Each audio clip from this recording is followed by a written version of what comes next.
Bonsoir, Komi Toulabor. Bonsoir, monsieur. Merci beaucoup. Komi Toulabor, vous êtes directeur de recherche en sciences politiques à l'Institut politique de Bordeaux. Merci de nous accompagner en direct depuis Bordeaux dans cette émission panafricaine Fenêtre sur l'Afrique. Et je rappelle à nos auditeurs de la diaspora africaine que cette émission sera rediffusée demain dimanche de 13h à 14h sur notre radio partenaire Victoire FM. Eh bien, comme tout d'abord, depuis 90, les Togolais sont en quête de plus de liberté et de démocratie. L'alternance ou encore la démocratie peine toujours à s'installer malgré plusieurs efforts de l'opposition et qui a derrière elle tout le soutien du peuple qui ne cesse d'ailleurs de consentir de multiples sacrifices pour la réalisation de cet objectif. Alors comme tout d'abord, pensez-vous que l'opposition togolaise intègre toutes ces réalités dans leur démarche pour l'alternance en 2015 ? Pour vous répondre clairement, je vous dirais que la présidentielle de 2015, à mon avis, est malheureusement cuite et pour l'opposition et pour les Togolais. Les partis d'opposition, on peut ou pas du tout travailler au regard des présidentielles de 93, de 98, de 2003, de 2005 et de 2010 et tirer, selon moi, les conséquences, les leçons qui s'imposent pour élaborer en conséquence une stratégie victorieuse pour 2015. Pratiquement tous les pays de la zone sahélienne sont impactés par la crise malienne et donc, quelque part, la France, d'un autre côté, n'accepterait pas de laisser le Togo aux mains de l'opposition qui est considérée malheureusement comme une opposition immature et donc la France ne laissera pas le Togo qui a participé à l'opération Serval et ça a bien joué stratégiquement ce coup, donc la France ne laissera pas le Togo entre les mains d'une opposition qu'elle considère malheureusement comme une opposition immature malgré tous les efforts qui ont été faits jusqu'à présent par le peuple togolais. D'accord. Comme tout d'abord, parlons d'actualité politique de la semaine de Togo. Le président de l'ANC, Alliance nationale pour le changement, Jean-Pierre Fabre, a tout récemment écrit à Faure Gnassingbé pour une négociation devant aboutir aux réformes politiques avant les élections en 2015. Eh bien, Faure Gnassingbé, dans sa réponse, renvoie Jean-Pierre Fabre au Parlement, le lieu indiqué selon lui et pour discuter des réformes politiques. Alors, comme tout d'abord, croyez-vous sincèrement que l'opposition obtiendra ces réformes avant la tenue du scrutin présidentiel en 2015 ? Il me semble que c'est quand même un peu tard que l'opposition se mette à revendiquer des réformes constitutionnelles et institutionnelles à l'heure actuelle, parce que on est à disons un an de la présidentielle de 2015, alors que l'opposition avait pendant 5 ans l'occasion, ne serait-ce que d'insister sur ces réformes-là, au lieu d'aller tous les dimanches, tous les samedis dimanches à la plage réclamer on ne sait plus quoi, au lieu d'insister lourdement avec le peuple sur ces réformes, ne serait-ce que demander le retour de la Constitution de 92, l'opposition pendant longtemps, surtout l'opposition principale, le parti principal, à savoir la ANC, est allée à la plage et maintenant la réponse de Faure, moi, me semble-t-il, c'est renvoyer Fabre dans les cordes. Parce que, Faure sait très bien qu'il a la majorité, et une large majorité à l'Assemblée nationale. L'Assemblée nationale togolaise, vous le savez, c'est 91 députés, et Faure en a 62. Alors, je ne vois pas comment Faure, qui, depuis son père jusqu'à maintenant, n'a jamais accepté des réformes qui, si elles sont faites, signifierait que, il perdrait le pouvoir. Donc, Faure n'accepterait jamais, et le parti de Faure, l'UNIR ou le RPT, comme vous voulez l'appeler, n'accepteront jamais de faire des réformes constitutionnelles. Ça, il ne faut pas s'y attendre. D'accord. Alors, que doit faire cette population, que doit faire l'opposition selon vous ? Écoutez, je n'ai pas de réponse.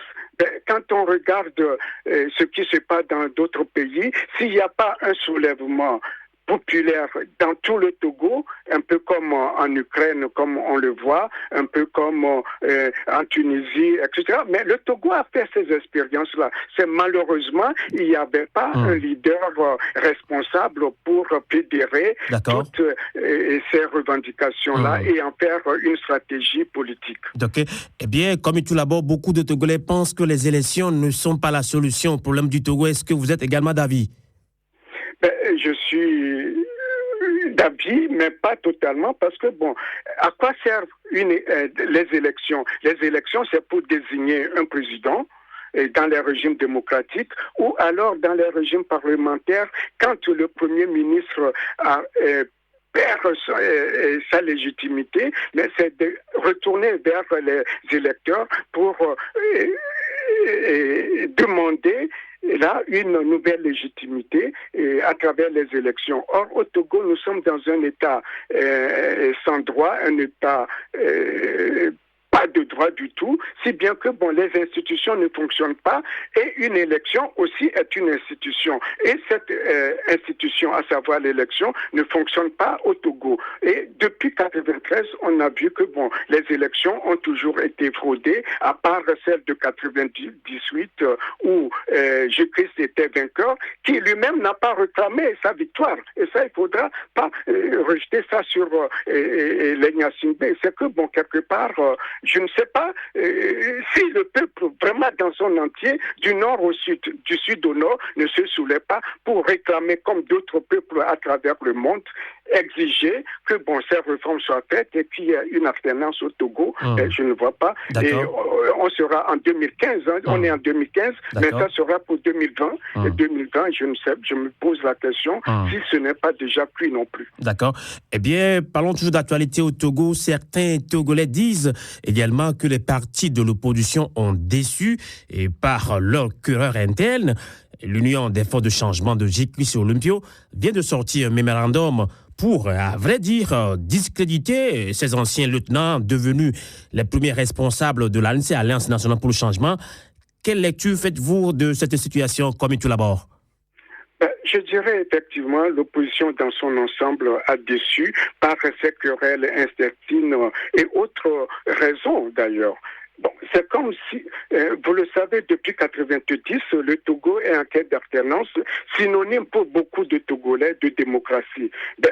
24 ans maintenant, on n'a pas vraiment réussi. Alors il faudra vraiment la patience chevillée au corps pour que on ait cette alternance-là. L'opposition a déçu et le mémorandum que vient de sortir Jésus-Christ Olympio, pour moi, j'ai lu ce mémorandum, mais ne reflète que des demi-vérités, des contre-vérités, beaucoup d'incohérences et est révélateur de l'état d'esprit dans lequel tous ces gens-là de l'ANC, de l'UFC, travaillaient à l'époque, à savoir dans un contexte d'hypocrisie où on ne se dit pas vraiment la vérité. Alors là, à l'heure actuelle, le mémorandum de Jésus-Christ, me semble, c'est pour valider l'alliance qu'il a faite avec le RPT. Et ça, moi, ça me paraît clair.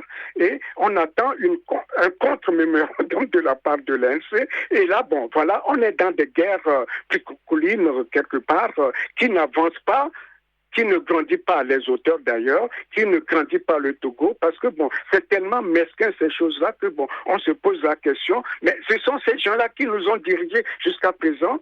Je ne comprends pas. Alors pour les Togolais, moi personnellement, si 2015 est déjà cuit, mais c'est d'envisager pour 2020, s'il n'y a pas d'autres leaders crédibles, le Togo, me semble-t-il, regorge beaucoup de talents, etc. On pourra trouver dans la diaspora ou même à l'intérieur du Togo des gens responsables pour mener la lutte pour la victoire, ne serait-ce que pour 2020. Parce que pour moi, 2015, c'est déjà cuit.